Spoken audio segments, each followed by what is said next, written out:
Pandemi COVID-19 berdampak pada berbagai sektor kehidupan. Salah satu sektor yang terdampak paling parah adalah perekonomian.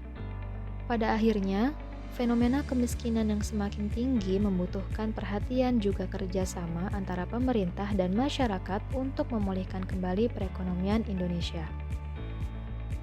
Seperti yang kita ketahui, Indonesia merupakan negara dengan penduduk Muslim terbesar di dunia. Keyakinan bahwa Al-Quran sebagai pedoman hidup tentunya menyimpan petunjuk dan solusi untuk segala problematika yang terjadi. Lalu, bagaimanakah solusi yang ditawarkan Al-Quran untuk pemulihan ekonomi yang melanda negeri? Apa saja langkah konkret yang bisa diupayakan dalam pemulihan ekonomi pasca pandemi di Indonesia? Mari kita kaji dalam Strategi Qur'ani untuk pemulihan ekonomi pasca pandemi dalam perspektif tafsir Maqasidi. Metode tafsir Maqasidi milik Wasfi Ashur Abu Zaid merupakan pendekatan baru dalam penafsiran Al-Quran. Tata cara pengkajian ayatnya adalah melalui pengkajian atas tujuan umum yang disebut dengan Al-Maqasidul Ammah, tujuan khusus, Al-Maqasidul Khassah, serta kontekstualisasi ayat-ayat yang dikaji. Mari kita lihat kandungan ayat seputar pemulihan ekonomi. Yang pertama adalah anjuran pemerataan akses ekonomi, dan isyarat ini terdapat dalam Quran Surah At-Taubah, surah ke-9 ayat 34-35, yang berbunyi, Ya ayyuhalladzina amanu كثيرا من الأحبار والرهبان ليأكلون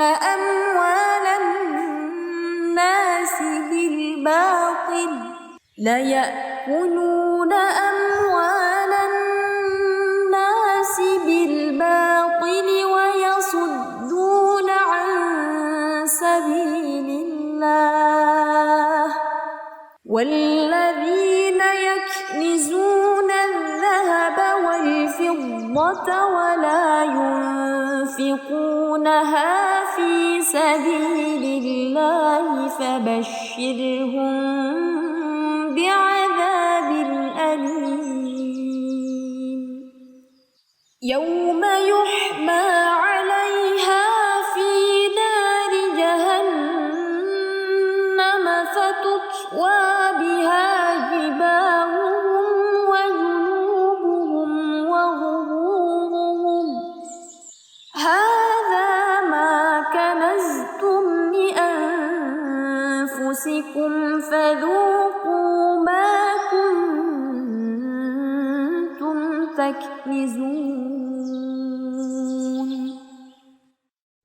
Ayat tersebut mengisyaratkan agar orang mukmin tidak memakan harta dengan cara yang batil demi kepentingan pribadi saja. Masih ingat fenomena panic buying? Fenomena tersebut bisa menjadi salah satu contoh real yang cukup berimplikasi pada kesenjangan pemerataan ekonomi.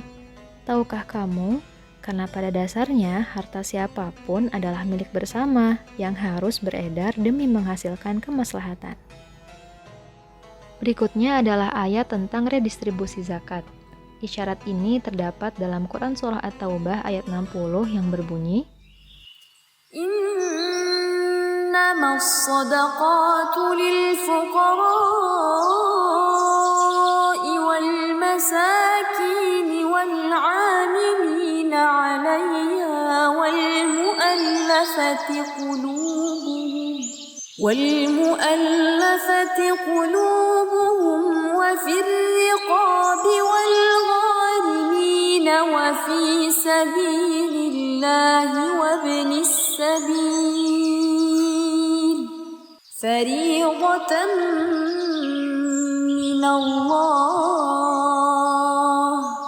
والله عليم حكيم. Ayat tersebut menjelaskan bahwa pemanfaatan zakat secara normatif bersifat khusus dan terbatas untuk 8 golongan yang telah disebutkan. Tujuan ayat tersebut dalam rangka menjaga keseimbangan dan meminimalisir kesenjangan. Jika ditarik konteks saat ini, pendistribusian dana zakat pada masa pandemi menjadi contoh real untuk membantu para terdampak COVID-19. Selanjutnya adalah pemberdayaan kaum du'afa. Isyarat ini terdapat dalam Quran Surah An-Nisa ayat 127 yang berbunyi, وَيَسْتَفْتُونَكَ فِي النِّسَاءِ قُلِ اللَّهُ يُفْتِيكُمْ فِيهِنَّ وَمَا يُتْلَى عَلَيْكُمْ فِي الْكِتَابِ فِي يَتَامَى النِّسَاءِ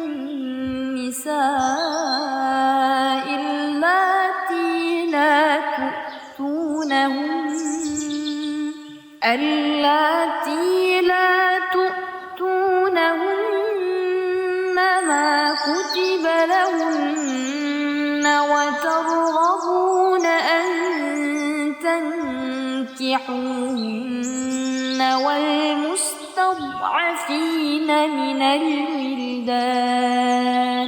والمستضعفين من الولدان وأن تقوموا لليتامى بالقسط وما تفعلوا من خير فإن الله كان به عليما.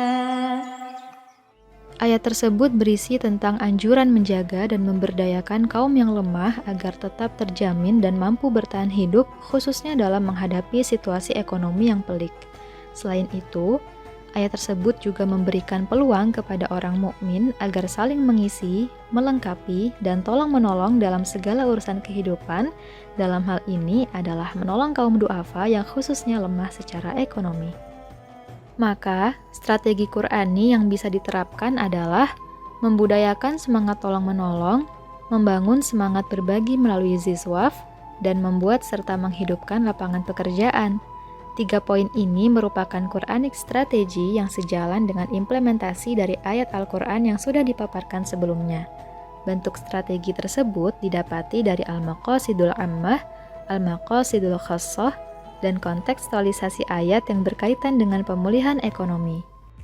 Dari hasil penelitian dan kesimpulan, penulis memberikan rekomendasi yang pertama kepada masyarakat agar bisa memulai program pemulihan ekonomi mulai dari lingkup yang terkecil, seperti meningkatkan gotong royong, mengembangkan UMKM sesuai keahlian masyarakat setempat, serta mendukung program yang digalakkan oleh pemerintah.